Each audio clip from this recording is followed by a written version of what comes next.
Welcome to the Java Cafe, Java fam.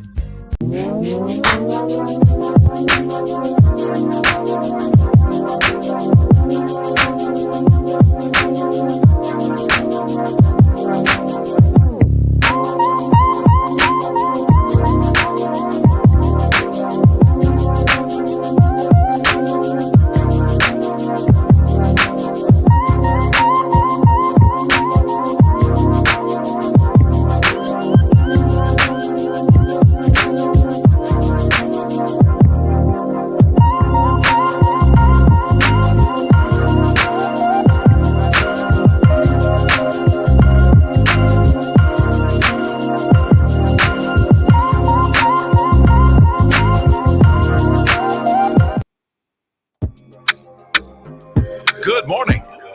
Welcome to the Java Cafe, Java fam.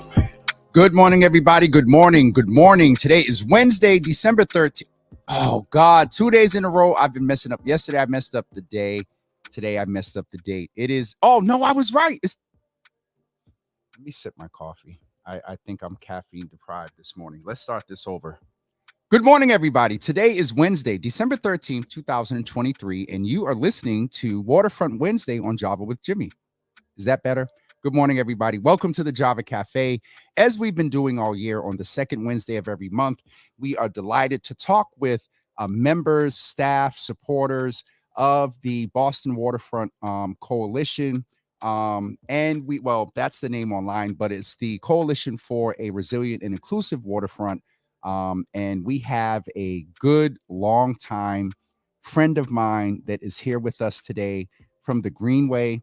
We're going to chat with him. A lot of people familiar with that area, especially from the community that I come from, is familiar with the Pro Blacks exhibition down there.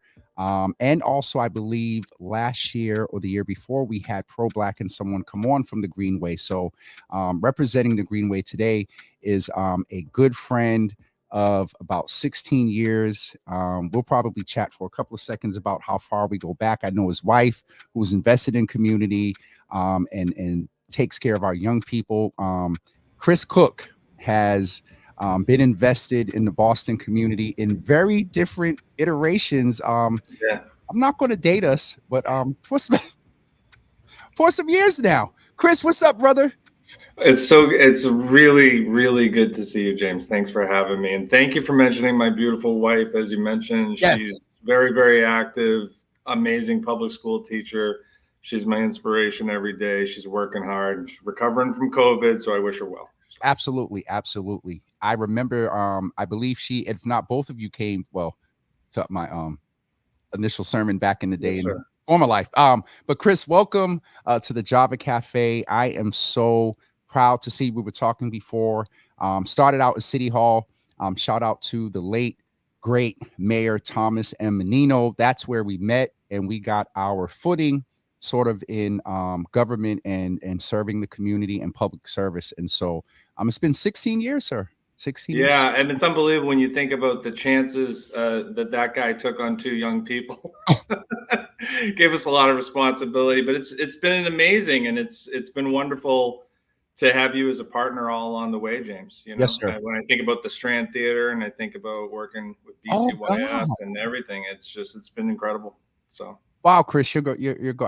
I forgot about a couple of things. But we've done some great things, and now we have the opportunity to continue doing some great things with you at the Greenway. And so tell us first a little bit about yourself. I named that you were in public service, but kind of how did you end up at the Greenway, and you spent some time in environment, you spent some time in parks and rec. And so I met you doing more special events and things like that. But you've been in this sort of, for lack of better words or description, green space, the environment in general. And so tell us a little bit about yourself and then how you landed at the Greenway, and then we'll talk about the Greenway.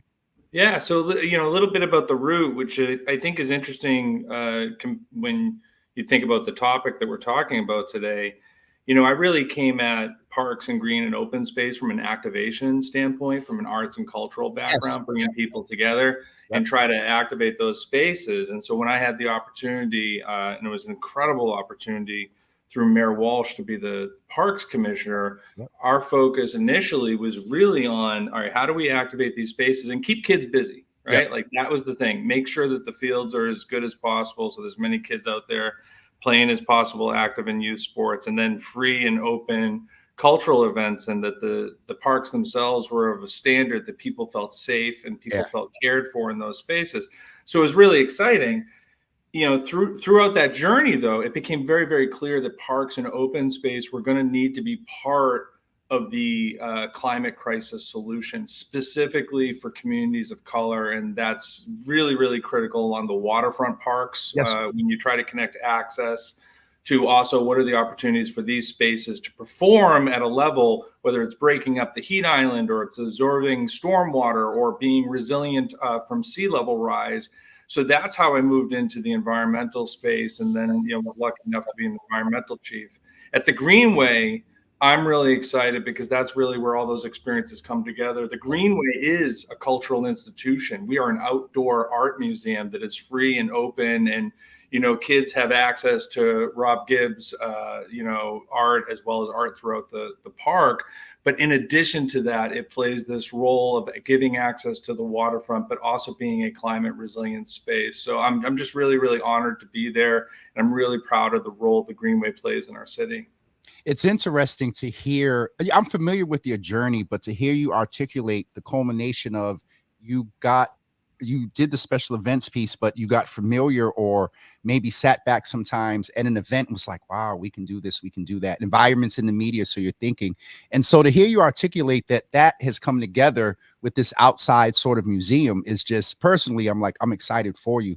And so I'm glad to hear that, like, you're basically living in a destiny doing this piece now, also more with the waterfront.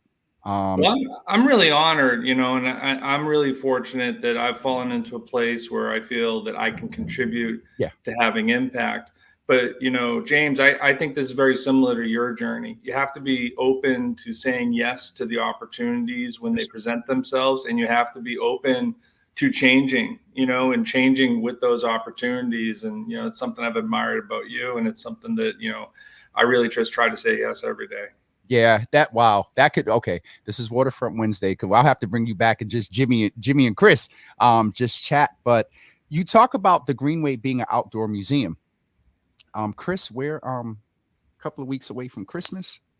And it's funny because I joke with crew and the coalition about the winter time, anything from like November 1st to 15th until about March 15th. It's like, yeah, we can do a show. But so how does the Greenway work to do winter events, Sure. to have people come take advantage of that outdoor museum, which is so close to the waterfront? And the waterfront is very beautiful in the winter. When I worked at City Hall, I remember it was cold, but I would walk down and see like the ice, from rain or snow and melting and whatnot. So what is the Greenway doing around like winter events? Sure. So first off, we culturally as Boston need to not fear winter anymore, and we need to embrace winter. And we can learn from our Nordic, friends. Like there's a whole other season out there to enjoy. And by the way, it's an incredibly beautiful one, right? And so the lights of the city are gorgeous, as you mentioned. So on the Greenway itself, all the art is still in place there. So, Maria Multaney has this incredible ground mural that's over by our carousel that is lit up all winter long and looks absolutely gorgeous. We have a wonderful winter lights activation in place right now from a group of artists, Studio HHH, women-led artist group. And they are actually their coolest concept. So they actually took inspiration from Make Way for Ducklings, and they have these little baby hat shells from the Esplanade that have wandered off the Esplanade and down the Rose Kennedy Greenway, and they're all lit up. And so as you walk through the Greenway and you really enjoy, and it is like world-class ecological horticulture, as you walk through the space, even in the winter, the horticulture really, really shines, and in some ways has four-season color that you wouldn't necessarily experience in spring and summer. So it's interesting. You are right on the waterfront. The Greenway essentially is a waterfront park. It was designed to reconnect Boston back to its waterfront. as you experience that horticulture and experience that art. And then you can pop into places like the Boston Public Market and get a cozy hot chocolate and warm yourself up Shout and out then to the go back Boston out Public there. But Market. Yes. we need to lean into winter. It's really important. And James, it's important for mental health, right? And like when you think about all the stresses that people are under, people need to get outside. And it's not just the Greenway. You look down in Neponsit, you have access to this incredible river space. Yes. Get outside, bundle up, and it's good for you. It's good for your mental health. I really it's interesting because when you said that about good for the mental health, our mental health issues don't stop in the winter. Oh. And also for some, they're exacerbated because of the holidays and things like that. And so, you know, you started off by saying we just need to accept that, you know, we're from Boston, and that's always a conversation with driving and things like that. Like, we're from here. I always complain about the cold, but my point is that you can properly layer up. And there is a different experience in walking in the winter. Yes. It is different. It's, for me, it's the challenge of getting enough layers to make sure I don't get the chill. Right. And then I have to agree with you. How you view the waterfront in the winter is just very different. I don't know if it's because, you know, maybe ice on some different places reflect, but it is a very different experience when you're down there in the wintertime. I think so. I think it has a calming effect. I think it's less crowded. I think it's a time, you know, where you can, you know, be thoughtful and really experience something that's bigger than you, which is the ocean that we have to change our relationship with, right? We have to change our Yes. relationship with as a city. We have to respect, but we also have to prepare for what's coming. Absolutely. Well, Chris, I told y'all this is my friend of 16 years. Good segue. Prepare for what's coming. What does the Greenway have planned for the winter, Chris? So one of the exciting things we have is working with a company right now to install a potential sauna setup halfway through the Greenway, which is just absolutely so. As I said, learning from our Nordic friends. Yes, A sauna in the middle of the Greenway? that's right. Yeah, so we're working through, and we've had tremendous support from the city of Boston. So stay tuned, and you know, James, I'll share it with you as soon as it's Yes. time to announce. But you know, we're looking at how do we activate the park in a unique way. You know, the Greenway itself has always been a place of innovation. It was one of the first places where beehives were introduced into the parks.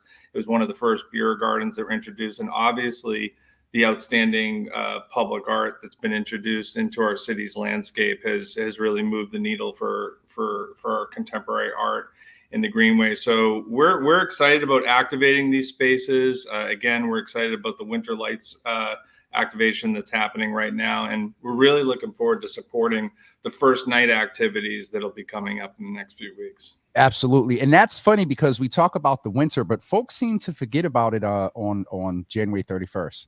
For first night. It's an amazing event. And you are definitely activating space as part of the first night celebration? Yeah, so our Greenway carousel will be activated as part of the festivities, and you know, people should get down to the waterfront for the fireworks. And I think the conventures team and everyone behind First Night has a great plan. Okay, well, let's go to the 31st here. This may just be information. Chris, where's the best way to find some pictures so I can show folks on the website? Where would you say? Yeah, I would just go, you know, maybe just go to the the homepage, and you know, there's different park highlights there. Okay. And that link is for everyone. Both Ian and I put the link in the comments for you all to hyperlink. And so there's also availability of food trucks at different events down there, different times. Yeah, and we have an interactive map. So if folks want to visit a different part of the park, they can go to that map and visit different portions of the park. It lists all our different public art, and if you go to the public art section, it'll list what's currently on display.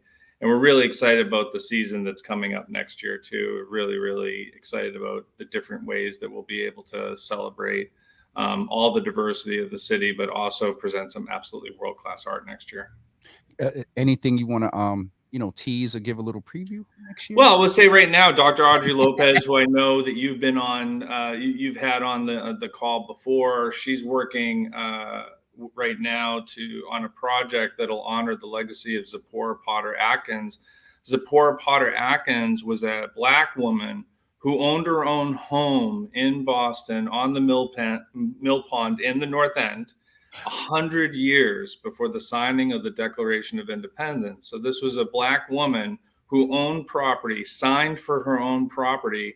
And so this is a celebration. This is a legacy we need to celebrate. And that property was on what is now the Greenway. So you just think about the changes, right, of this space, right? So this woman owned this property. This Black woman owned this property. You know, over time, the neighborhood's development. Then the Central Artery comes through, destroys what is an unbelievable immigrant neighborhood, the West End, destroys over 1,000 homes and buildings in the West End and Chinatown. The Central Artery is up there from 1950 on. And then there's the transformational project of the Big Dig that actually, you know, submerges the elevated highway, creates the Greenway. So now we have an opportunity to honor the legacy of these people who came before. You know, these neighborhoods that used to exist, Zipporah, Prada, Atkins, who had a home.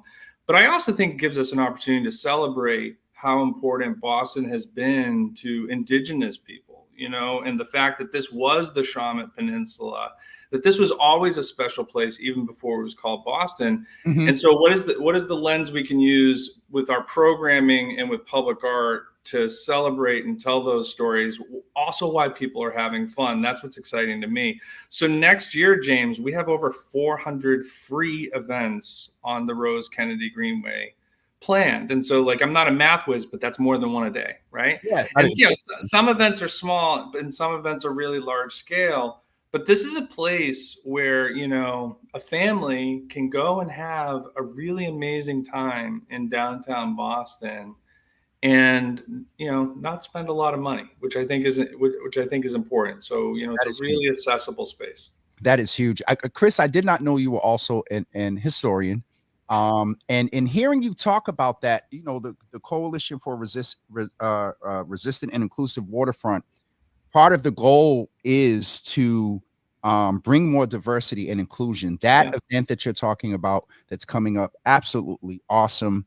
From your perspective as someone that has worked in this city for 16 plus years, how important or why does the Greenway move in this intentionality to make sure that there is this diverse and basically like, come to the Greenway? Yeah. What is the intentionality around it? So it's a great question, and I think it's baked into the reasons of the project in the first place. And actually, you know, right now there's an amazing podcast on the Big Dig, you know, the project that actually resulted in the Greenway.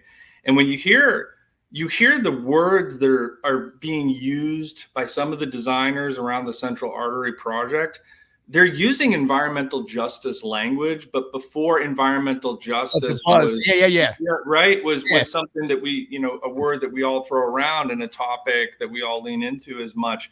They were really trying to reconnect Bostonians with their waterfront and neighborhoods back together. You know, they saw the Central Artery as this scar. And so if you take that as a guiding principle of the park, why was the park created? You know, it is rooted in healing, right? And so, you know, you just think about the way the park's named after Rose Kennedy Greenway, you know, who was the daughter of John Fitzgerald, who had the name of the highway. And so, you know, it's almost as if, you know, the daughter's legacy is healing, you know, the highway's legacy. And I think what it lends itself to is that there's an intentionality in the physical space itself. There's a legacy of the physical space itself. If you look at the programming and the art through that lens, you won't always get it perfect, but you will lean into inclusive programming because it's rooted in the history of the space. And it's a Commonwealth asset, right? Like, it is owned by the state. It is a Commonwealth asset. So it has to provide for the Commonwealth. And you know, I think Governor Healy's leadership on making spaces as inclusive as possible has been fantastic. She's got an amazing DCR commissioner right now, Brian Arrigo, who's really looking into improving those spaces. So it's not just places like the Greenway. I think the governor's looking at this statewide. Probably all of DCR throughout the state. So, and Belinda, so Chris, I have a very interesting question for you. Belinda's like me. Someone uses a word and I don't know what I will how do you spell it, and give me the proper meaning? So, Absolutely. Zipporah is spelled almost perfectly, actually, without the T at the beginning. So okay. it's Zip in two P's. And what I'll do is I will try to look for a link while we're talking. Okay, I definitely appreciate that. Yeah. It's so interesting, Chris, to oftentimes when people from the coalition come on, we always get a little bit of history. And getting that history that you just shared, that my aunt is like, look at history, and a part of that definitely being Black history. It I think that's even more reason why it's so important, even with the wintertime. Even with, let me ask you this, Chris, by your observation, if you could just speak to, how would you like to see equity or environmental or transportation justice? Because it is downtown, and for some in certain parts of the neighborhood, it is hard to get there. Sure. And so, just as far as like, what advice would you give the folks? Say, hey, I may want to go, but I don't feel well. Some of our lines could do better. I'll just frame it Sure. like that. Around the transportation piece, what are your thoughts there? So I have a couple of thoughts there. One is I do think um, there are opportunities for some communities to take advantage of systems that maybe they haven't felt comfortable taking advantage of historically. Say And I'll that. give you an example of that. So I live in Hyde Park. I'm over near the Tom Menino YMCA. Okay. And so the Fairmont line is an incredible resource for me. The Fairmont line runs to a lot of socially vulnerable communities, a lot of communities of color. I'm not so sure that everyone feels the Fairmont line is a resource for them. Yeah. You know? Chris, yes, sir. Yes, sir. Yep. And it's an incredible resource, and it is reliable, and it runs well, and the people who run it are very, very, kind. And you're in downtown, but you're at the Rose Kennedy Greenway. Mhm. You're having that experience in 24, 26 minutes. And so that's an opportunity. I do think we have to do a better job of connecting our friends in East Boston to downtown, Oh, right? yes, yes, yes. They're one stop away on the Blue Line. That being said, there are parts of our city where it is a challenge. And Yeah. so what I would do on those is, like, obviously, when they get down to, these downtown spaces, to the traditional waterfront Mhm. in the city, we want to make sure that they're welcomed by the program, they're welcomed by the public art. But I do think there's other spaces that the city and the state can continue to develop that give you that same experience. And so I look at the very, very strong work that Reverend Mariama Whiteham and the Chief of Mhm. Environment is doing with Mayor Wu and the feds on the renovation and the EPA cleanup of the Neponset River. Yeah. That could be an amazing experience for the folks in Hyde Park and Mattapan as that continues to get cleared up. So I do think there are still opportunities to build resilient and inclusive spaces. It's funny that you mentioned the Ponset, because that's one of the areas that I personally want to make sure that folks take advantage of. It is a little bit closer. There is a little bit of availability of parking over there, but Yeah. also, you can actually get from Ashmont Station, taking the Mattapan shuttle and Yes. get off over. I think it's by like the Keystone apartment stops, whatever. And so that's, if you may not be able to get down to Seaport, but you can get, to the Neponset area. And so I'm looking forward to when they finish, that renovation over there, because that is a nice waterfront area that's a little closer. I mean, it's right off of Gallivan. Yeah, it's pretty incredible. And I think the trolley, the Mattapan trolley, is Yep. just about the most singular special experience you can have in the Yeah. fall. Yeah. When the autumn, when the leaves are turning and you're Yeah. riding on that Yeah. trolley, or you're experiencing it from the Neponset Greenway on a bike or just walking, that's a really special place. And to have that in the middle of a city, just steps away from the really, really intense urban density and heat that we all Mhm. experience in the city. It frees your mind. You reconnect with nature. Absolutely. What do you have planned specifically? You talked a little bit about 24, but maybe to help us, though we're talking about embracing the winter, any special things coming up for the summer in 24? Yeah, so for the summer, we're going to have more and more festivals, again, free, and we're going to center them around our art projects, Okay. as well as we're going to expand our fall fitness series. We're working with our downtown partners, a downtown business improvement district, as Yep. well as our Greenway business improvement district. You know, part of Boston's recovery is, you know, we want to make sure that the city is, you know, feeling as inclusive as possible and is as active as possible on the weekends. But to be honest with you, James, tourism's kind of back in Boston. You know, you look around you look at the intentionality of Meet Boston and the way Yes. that they've attracted Night new Czar, audiences. the night Yeah, you know, Czar, like Martha and Helena and the yes. whole team in Meet Boston have worked really, really hard. Tourism is really, really strong. Our next chapter, I think, is looking at our workforce and getting our workforce excited about returning back to Boston and supporting all those businesses, right? Downtown that are along the Greenway in the financial district. Those are all small, majority people of color owned businesses. So we need a thriving downtown. I Even want in those the winter. workers to experience the Greenway on their lunch break, right? I want those workers to feel a sense of civic pride and really go out and see the art. You know, work out at a free fitness class in the morning, go see the art on your lunch break, maybe hit a food truck, and then in the early evening, enjoy a jazz concert while the fountain is splashing.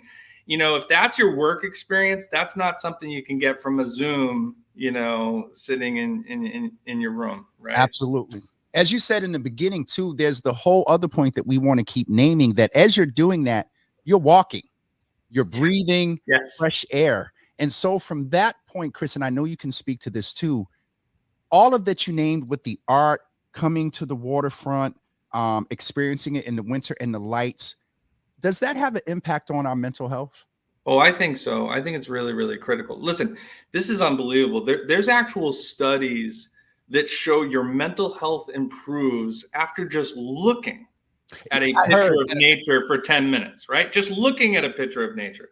So now all of a sudden, imagine if your entire body is immersed in a, you know, a nature-based experience Mhm. in the middle of your hectic day, right? In the middle of, you know, whatever it is, whatever spreadsheet you're looking at, you know, whatever cog you're making, you get to take a break. Now, if you're also visually stimulated by really engaging, really thought-provoking art that is thoughtfully curated into that natural landscape. You're surrounded by nature.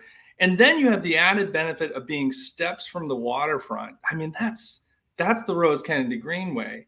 And it is among America's great public parks. It is really a singular experience. And it only happened again because of environmental justice, right? Mhm. You know, the park was created because people wanted to reconnect neighborhoods back to each other. And there's one other thing that I would throw into the mix. You know, there were opportunities that Boston took to be truly great along its history. One was the Central Artery Project and the creation of the Greenway. The other was the cleanup of Boston the Boston Harbor. Yeah. You know, Oh, that unlocked so much opportunity and still unlocks a lot of opportunity. So, you know, the more we can connect to that, it is better for our mental health. I definitely, when you were talking about coming and taking the experience and going around, I just had the thought of you were actually walking. You're getting Yes. fresh air right off the ocean, and just being out in the open. And you know, I may have to and Chris is the type that if I say it here, he's going to hold me to it. I might have to come to the Greenway We'll sometime go in we'll winter. go for a walk, you know, and James, everyone is on a spectrum, right? Like Listen. everyone walks a little bit faster, everyone walks a little bit slower. You know, some people are on cognitive spectrums, right? Yep. Everyone can have an experience with nature that is at their own pace. That is not the case necessarily in every other environment they find themselves in, right? So you think about your environment in school, you think about your environment at work. The work and the school set the pace by Yes, which sir. you're experiencing. You get to set the pace that you experience nature. It's the speed of trees, right? And so it's just a really wonderful, wonderful break for you as a person to get back in tune with whatever your pace is.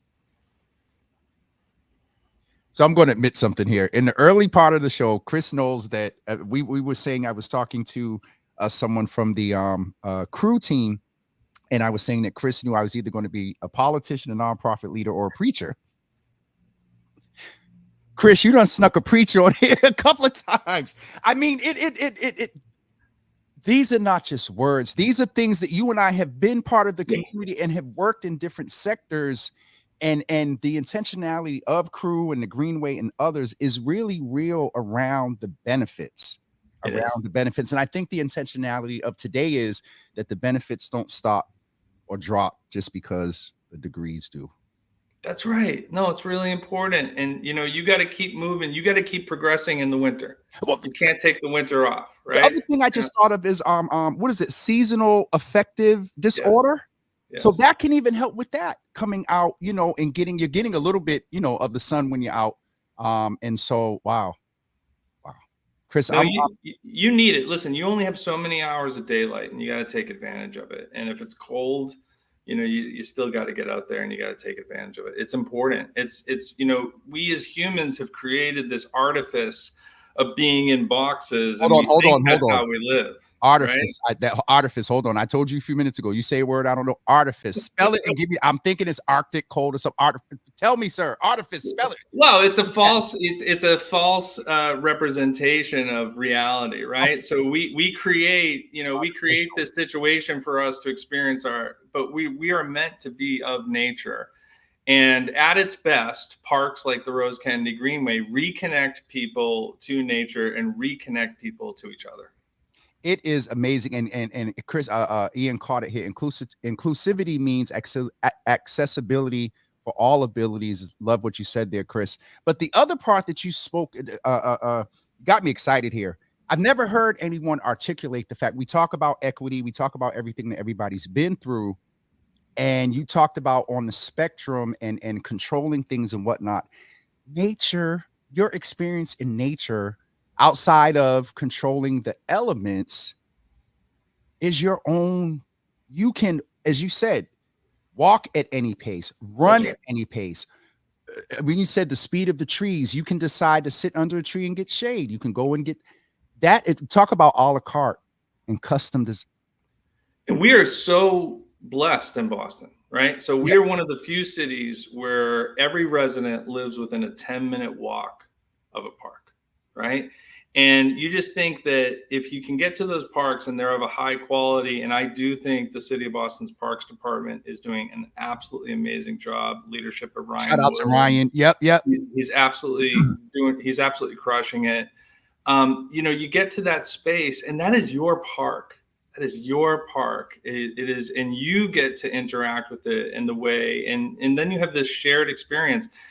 And we are rooted in the great design. You know, when you look at Frederick Law Olmsted and the design of the Emerald Necklace, this is where Frederick Law Olmsted was based. He understood that there was an inherent value in the connective tissue of cities, and that could only be parks and open space, because parks and open space are the place where you willingly engage with other people, where you willingly connect people. Everything else with government is coercive, right? You have to go to school, you have to pay your taxes, you have to do this, you have to do that. But you willingly go to the park to experience nature and to experience other humans. That's a really, really amazing philosophy. And in Boston, we are connected. And now it's about connecting all of our communities to those assets. So would you say, you know, our Congresswoman says that Black joy is a form of resistance. Would you say that participation in nature is a form of resistance? I think so, but I just think it's a proactive step, right? It's a something you can do, right? So what can you do? Resistance is pushing back, and Chris, you better come on here and preach. Come on, go ahead. I'll go off the camera, and you can take the mic. But it's what can you do, right? What can you do to show that these spaces need to be as inclusive as possible? What can you do to show that these spaces need to be resilient to protect your people? You can show up in these spaces, and you can show up all year long, right? And you know, winter is not a season off, right? Winter is not a season off. You know, maybe we take it a little bit slower, that's for sure, but these spaces are just as beautiful. And these parks are going to play a role in protecting our city. You know, when you look at the fact that we are at sea level, we have to adapt. And that means that we have to be proactive and be in those spaces. So part of the resistance, I also think it's a proactive step that people can actually take. I like that, because when you gave that response, resistance sometimes is resisting something it's not necessarily proactive. You're responding, but there's the whole proactive of being in. We talk about routine and preventative health care. We talk about mental wellness. These are spaces and places that help that. What I'm also hearing from you is about being more intentional personally. You're talking about the macro of the Greenway, but I've heard a cadence from you of like, take ownership. Your tax dollars, as you said before, your tax dollars pay for this, and giving the history in its design and whatnot. Absolutely. I think so. And everything has to be done with intention, and we're not perfect, right? Like Absolutely. there are things that we all do in our lives that is without intention. But what I will say is this: if a kid gets on a train at Four Corners, Geneva, or Upham's Corner and gets on the Fairmont line and they come to South Station, when they walk out of South Station and that kid is experiencing Rob Gibbs' daughter, Yes, as big as a building in a public space, our hope, our intentionality is that kid is immediately welcomed yes, in downtown Boston as a statement of values. yes, sir. And at its best, the Greenway is a reflection of Boston's increasing investment in values that are focused on equity and focused on resilience and focused on inclusion. You struck a chord there. I envision, I direct service youth worker, and just envisioning that young man or whatever that just never took the chance, and jumped on the red line and got off there and get off and be like, yo, and she got on Adidas and got the radio. Yes. But that intentionality, I just envision that 14, 15-year-old seeing that and feeling welcome, because you've acknowledged a name that sometimes, systems and places haven't always been as intentional about welcoming, folks into these spaces. And so I'm excited about the activations. I was actually there at the event last year where we had trike called Funk and whatnot. They had the floor, there was skating, and Rob was signing posters and whatnot. It was just amazing. Let me ask you this. Some museums, I don't know if the Greenway does this, it's an outdoor museum, but does the Greenway have any programming to where it goes out into community? Yeah, so we've done less of that. What I would say is a place that we intentionally do that, and a lot of that's just capacity, honestly. Yeah. We're not that big, and we do have to manage the landscape.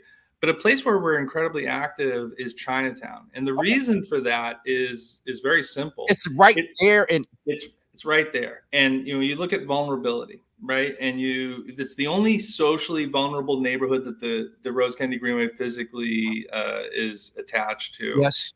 So our work there is different. Our work there is about heat island effect. Our work there is about making sure that kids have as much programming as we can participate in. So that is a neighborhood that we actually go off the Greenway often. Yep. So we'll activate spaces. We're part of a coalition right now called Chinatown Hope, which is really focused on advocating for green space in Chinatown and making sure that there's more trees. So we will go and partner with our folks at ACDC or BCNC or Chinatown Main Streets, and we will activate some of these other spaces in Chinatown just to give people a glimpse of, what transformation could look like in a neighborhood that is so underserved by green space. To me, that almost sounded like, and I don't want to get you guys in trouble, but it makes sense, and tell them come see me. You almost adopted Chinatown, similar to what like Southline and folks are doing to like Columbia Point and whatnot. Like it just makes sense. They're close there, and it makes sense. It's the neighborhood that we physically, as part of our footprint, we have a responsibility to. But the other reach outs have to be more coordinated, though, right? Because we do want the other communities, when they get to the space, to feel as welcome as possible. So the reach out is really trying to show up at community events and then inviting people back down. But in Chinatown, we actually program off the Greenway. It's not surprising to hear that, just because of the proximity.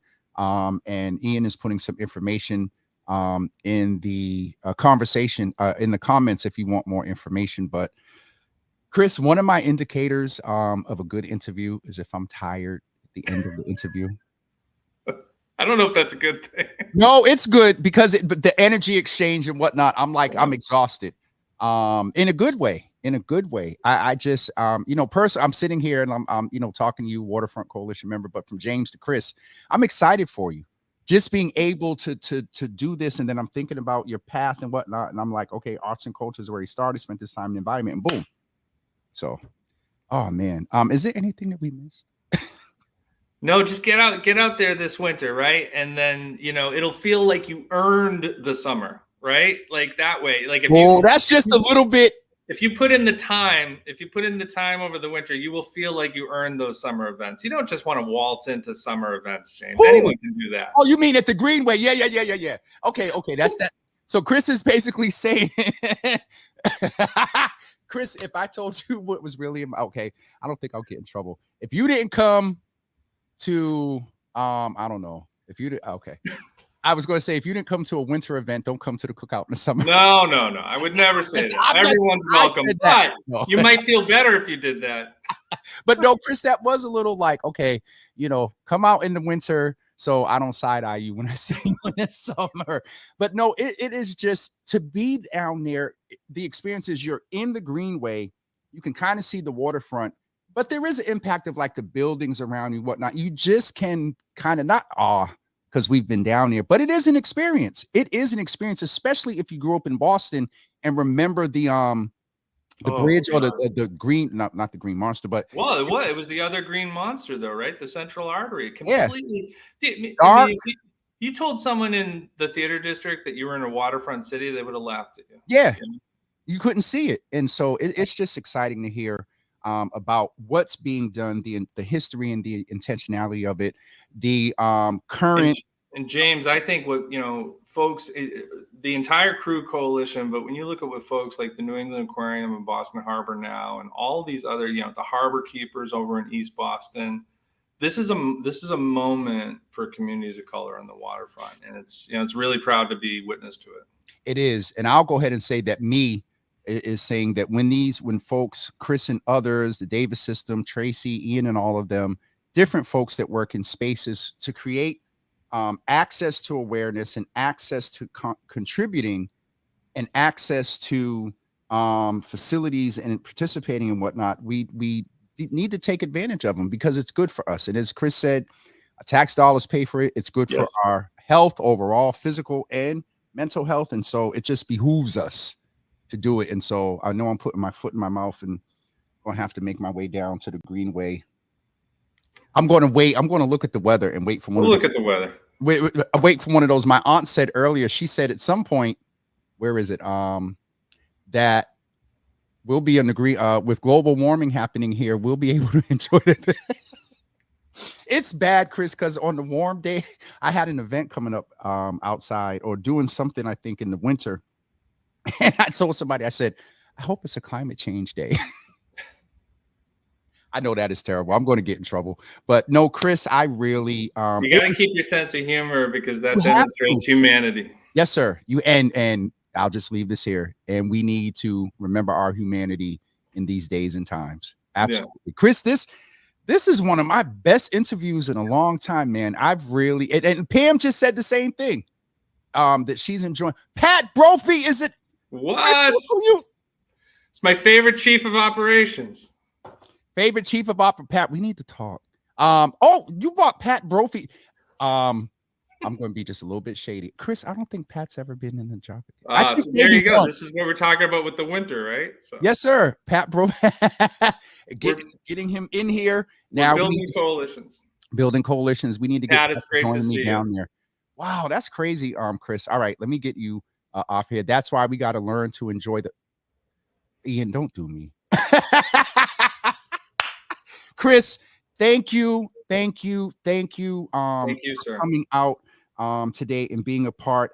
We'll figure out something in the winter to come down, and maybe I now I'm set up with like an outside whole mic system and whatnot. Maybe we can come down and look at a couple of things, and just get some content to put to the community to get them to go out. And James, we'd love to have you help launch our programming and public art season. So we'll reach out with that too. I would be honored to. Be honored to, sir. We're longtime friend here. So Chris just said, what? Chris, I really enjoyed this. Thank you, man. Anytime you need to come on, let me know. Checking with Ian or the Waterfront. I don't know. Just, you know how to reach me. You a brother. So yes, thanks, Chris. Give the wife my best. I will. We'll talk soon. All right. See you, James. Thanks. Thank you, man. Listen, you all, I know Sharon got me, and I'm saying it. I'm the one that said that I interpreted what Chris said is, if you don't come to the ice skating party, don't come to the cookout. I said that.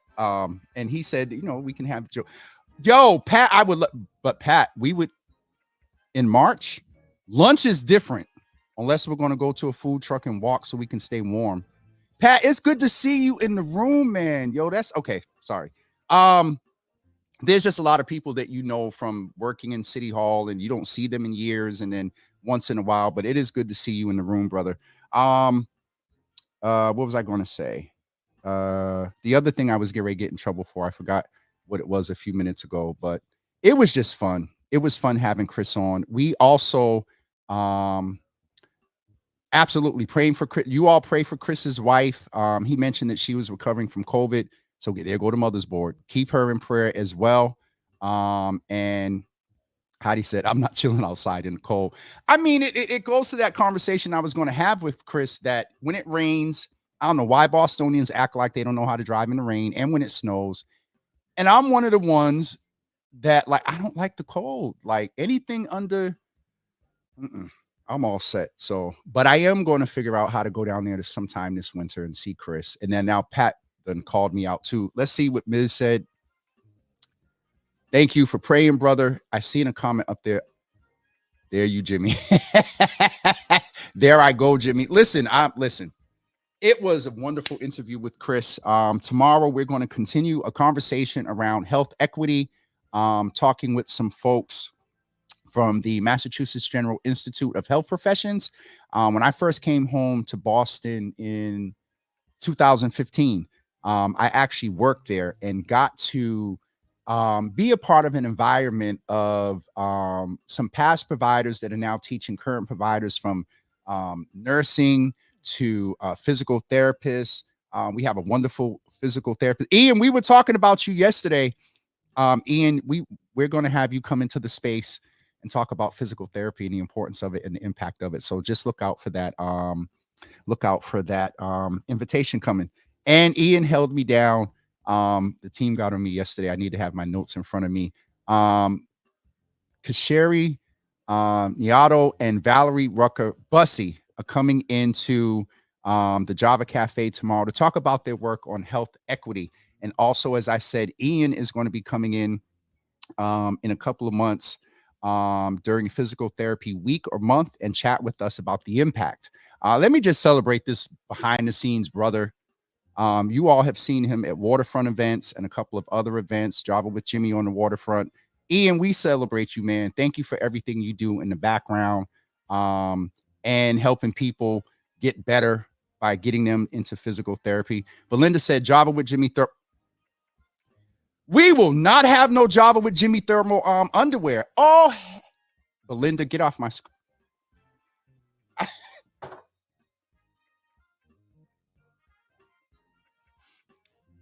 I'm going to leave that alone. Everyone have a wonderful day. Please remember to join us tomorrow. Don't forget, also next Wednesday at 12 noon at WGBH, we're going to have the Soulful Java Holiday featuring Mark Copeland, Angela Elizabeth, Amandi Music, and also Tyrone Chase, taking place at WGBH next Wednesday at 12 o'clock. And also on Thursday, don't forget the Murder in Boston, the aftermath that is taking place at RCC at 5:30. All right. That's it for me this morning. UCB members, Pam, happy hump day to you too.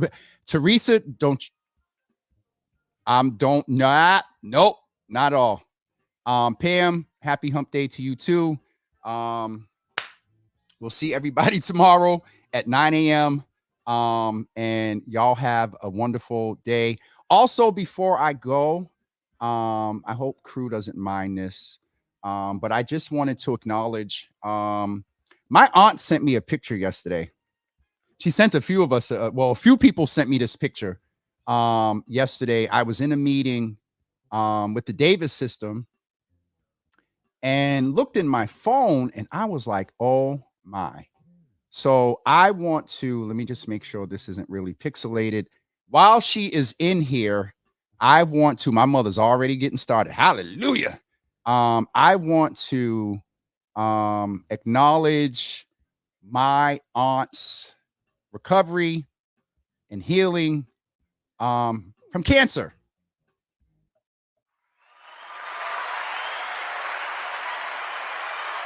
She rang the bell yesterday in her final cancer treatment. And so, Auntie, we love you. She's often come in and said that, you know, I haven't been able to be here. She pops in when she can. And it is just love you, Auntie, and happy and glad for you.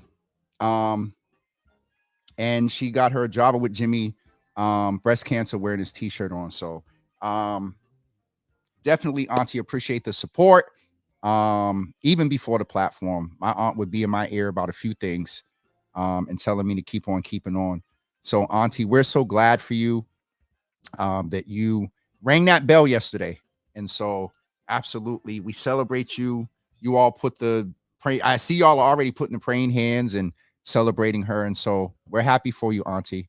And she did tell me now, you know, the other part of healing begins. And so, we'll support her through that as well. So, everybody have a great day, and we'll see you tomorrow morning at 9 a.m. Thank you.